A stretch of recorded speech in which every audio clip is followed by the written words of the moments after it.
ये जो आप पहले दिन ही कलश स्थापना होती है और पहले दिन ही आपको ये ज्ञान हो जाए कि बच्चे पूछें कि कलश क्यों रखा जाता है, कलश के ऊपर आम के पत्ते क्यों लगाए जाते हैं, कलश के ऊपर नारियल क्यों रखा जाता है, कलश के ऊपर 9 बार मोली क्यों बांधी जाती है, मोली मतलब लच्छा नाड़ा 9 बार क्यों लपेटा जाता है नारियल के ऊपर, कलश के ऊपर जब रखते हैं।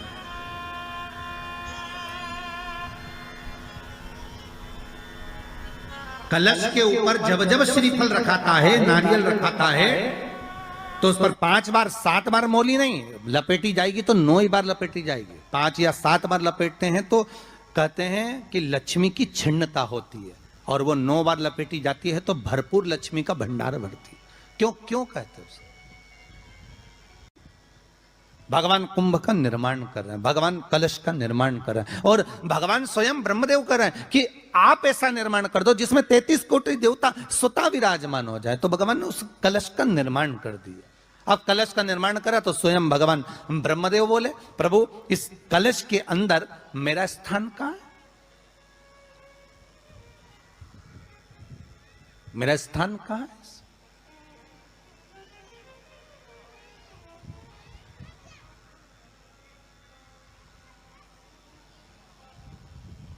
बहुत ध्यान देना महाराज, कलश का जो मुख होता है उस मुख पर भगवान विष्णु का स्थान होता है। किसका स्थान है? भगवान विष्णु का। थोड़ा सा नीचे आओगे, जहां से कलश का मुख दबा हुआ होता है वह जगह भगवान स्वयं शिव की होती है। किसकी जगह है? भगवान शंकर की। कलश का अग्रभाग, नीचे का भाग जहां से फैला हुआ होता है वहां ब्रह्मा का आधिपत्य स्थापित होता है। फिर कलश का जो नीचे का भाग होता है वो भगवान शिव और शक्ति का स्थान होता है। कलश के बाहरी भाग में, जहां पर बाहर का हिस्सा होता है, उस कलश के बाहरी भाग में 33 कोटि देवताओं को भगवान शंकर ने लाकर विराजमान किया होता है। महाराज भगवान शंकर 33 कोटि देवताओं को निमंत्रण देकर उस कलश में विराजमान कर दिया। कितना सुंदर लिखा है देवी भागवत के अंदर कि जहां कलश की स्थापना होती है उस जगह पर किसी देवताओं को बुलाने की जरूरत नहीं होती। 33 कोटि देवता उस जगह पर स्वतः विराजमान हो जाते हैं। स्वयं 33 कोटि देवता स्वयं वहां विराजमान। नवरात्रे एकम से प्रारंभ नहीं होते, अरे अमावस्या की रात्रि से प्रारंभ हो जाते, इसलिए उसको कहते हैं नवरात्रे। क्योंकि नवमी के दिन माता जी का विसर्जन हो जाता है, जवारों का विसर्जन हो जाता है, व्रत करने वाले कन्या पूजन भोजन भंडारा कराकर विराम दे देते हैं। तो नवमी की रात्रि उसमें नहीं जुड़ा पाती, उसमें रात्रि अगर जुड़ती है तो ये अमावस्या की रात्रि से जुड़ना प्रारंभ होता है, तब जाकर वो नवरात्रि पूर्ण हो पाती है। पितृलोक में पितृ जैसे निवास होकर भी इंतजार करते हैं। 4 नवरात्रे हैं तो 4 ही श्राद्ध हैं। आज मौनी अमावस्या है, श्राद्ध का विराम हो जाता है और कथा अर्थात नवरात्रे प्रारंभ हो जाते हैं दूसरे दिन। तो यहाँ शास्त्र कह रहा है जैसे हमें प्रतीक्षा रहती है कोई अच्छे कार्य की, कि घर में कोई शुभ कार्य हो, घर में कोई अच्छा आयोजन हो तो अपने को आनंद होगा, प्रसन्नता होगी।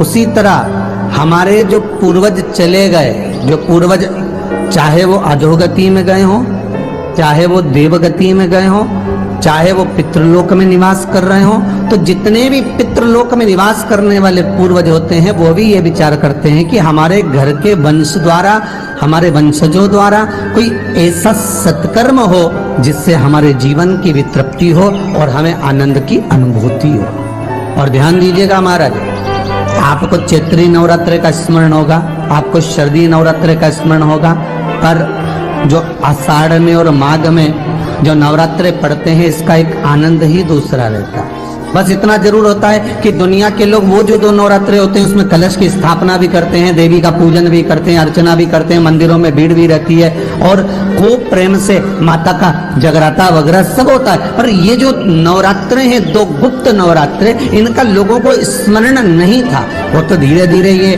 टीवी चैनल के माध्यम से कथाकारों ने, वक्ताओं ने स्मरण कराना जब चालू करा, धीरे धीरे बताना, मार्गदर्शन करना जब चालू करा, तब लोगों को ज्ञात होता गया कि कोई गुप्त नवरात्रा भी होता है, उसमें भी देवी की आराधना होती है। ये चारों नवरात्रे अलग अलग अवस्था के हैं, अलग अलग सुख के हैं और अलग अलग आनंद के।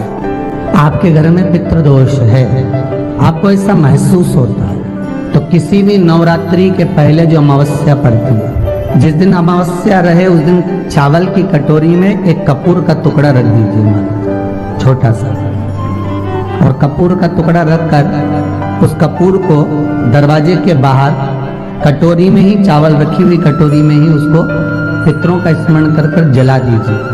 और जलाने के बाद उस चावल को कहीं भी किसी भी वृक्ष की छांव में पक्षियों के लिए डाल दीजिए। शिव महापुराण की कथा कहती है, अगर मान लो पितृ आपको कष्ट दे रहे हैं, पितृ आपको तकलीफ दे रहे हैं, कोई काम नहीं होने दे रहे हैं, या कहीं आपको ऐसा लगता है कि पितरों का दोष है, तो वो पितृदोष देवी, अब ये जो आप करेंगे ये कब कर रहे हैं? अमावस्या के दिन आप उसको रख रहे हैं, अमावस्या के दिन उसको रखकर रात भर आपने रखा कपूर के साथ में, सुबह एकम पड़ गई, नवरात्रि लग गई, उसी दिन उसको जलाकर आपने पटक दिया। अर्थात उससे देवी और पितृ इन दोनों का आशीर्वाद जो प्राप्त होता है, तो घर में से पितृदोष समाप्त होकर लक्ष्मी की वृद्धि प्रारंभ हो जाती है, कार्य में सिद्धता आ जाती है। और नवरात्रि में भी देवी की आराधना का एक स्मरण का सुख है महाराज। ज्योत का विधान है, नवरात्रि में देवी की ज्योत लगती है, अखंड ज्योति लगती है, जवारे बुआए जाते हैं, कलश लगता है, ज्योत का भी विधान है। जिसके यहाँ दिया अखंड जलाया जाता है, अगर वो दिए की लो, दिए की बाती अगर दक्षिण दिशा की होती है, तो उसके घर में साल भर में एक घात जरूर होती है। जो दिया अखंड जलता है उसकी बाती का मुख दक्षिण का नहीं होना चाहिए। अगर आपने देवी भागवत का स्मरण कराओ, देवी भागवत को अगर सुना हो, तो देवी भागवत में स्पष्ट किया गया कि पूर्व की ओर मुख करा हुआ दिया, अर्थात पूर्व की ओर ज्योत जो जलाई जाती है वो संपदा की वृद्धि करती है। पश्चिम की ओर मुख कर कर जो ज्योत लगाई जाती है महाराज, वो वैभव को देती है। और उत्तर की ओर जो मुख कर कर ज्योत जलाई जाती है, उत्तर की ओर जो ज्योत का मुख रहता है, वो आयु की वृद्धि करती है, घर में अकाल मौत को रोकती है। दक्षिण की ओर ज्योत ना लगाएं, अगर आपको लगाना है पूरब की लगाएं, पश्चिम की लगाएं या उत्तर की लगाएं। और जितने दिन महारानी जगदम्बा जगतधात्री दुर्गा भवानी चैत्र नवरात्रे में, शरदीय नवरात्रे में, आषाढ़ी नवरात्रे में, आदिक पौष नवरात्रे में हम जगत जननी जगदम्बा की जब स्थापना करते हैं, या हम नूतन घर का प्रवेश करते हैं, या गणेश जी की स्थापना करते हैं, या कोई दुकान को प्रवेश करते हैं, या कोई शुभ कार्य करने के लिए अग्रण्य होते हैं, तो हम कलश की स्थापना क्यों करते? कलश के अंदर आखिर ऐसा क्या विराजमान है कि 33 कोटि देवता उस कलश के अंदर आकर बैठ जाते हैं? आप कोई यज्ञ करने जा रहे हो, आप कोई पोथी पुराण करने जा रहे हो, आप कोई अच्छा कार्य करने जा रहे हो, तो ब्राह्मण देवता कह देते कलश की स्थापना होगी, कलश की शोभा यात्रा निकलेगी, कलश यात्रा निकलेगी, कलश विराजमान होगा।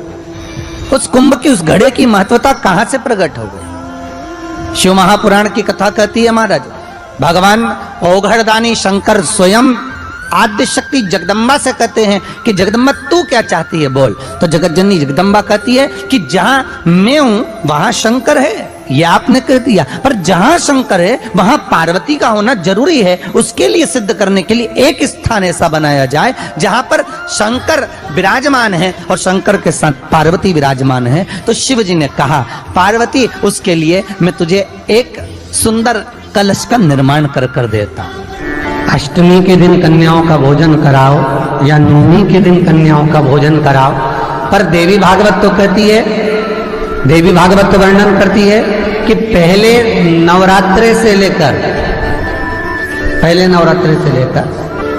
नौमी तिथि तक जितने दिन देवी के होते हैं, प्रत्येक दिन में आप किसी भी दिन कन्याओं का भोजन करा सकते हो, पहली रात्रि से लेकर, पहला दिन से लेकर। पर 9वें दिन तो सवेरे पूजन करके, यज्ञ करके, अनुष्ठान करके देवी को विसर्जन कर दिया। फिर नवरात्रि पूर्ण कैसे हुई? नवरात्रि की पूर्णता होती है अमावस्या की रात से गिनी जाती है। कौन से दिन से गिनते हैं? अमावस्या की रात्रि, फिर एकम की रात्रि, फिर दूज की रात्रि, ऐसे गिनते गिनते अष्टमी की रात्रि तक और नौमी के दिन सुबह तक या दोपहर तक या शाम तक, जब तक आप यज्ञ ना करें तब तक ये 9 रात्रियां पूर्ण गिनी जाती है महाराज देवी भागवत के हिसाब से पूर्णता। अब हमने कन्या भोजन का जो क्रम बनाया, अष्टमी के दिन करा देंगे, नौमी के दिन करा देंगे, इस तिथि को करा देंगे, पर भाव देखिए, शास्त्र कहता है भूखे को भोजन जब कराइए जब उसको भूख लगी हो, और ऐसों को कराइए जिसको जरूरत पड़ रही है।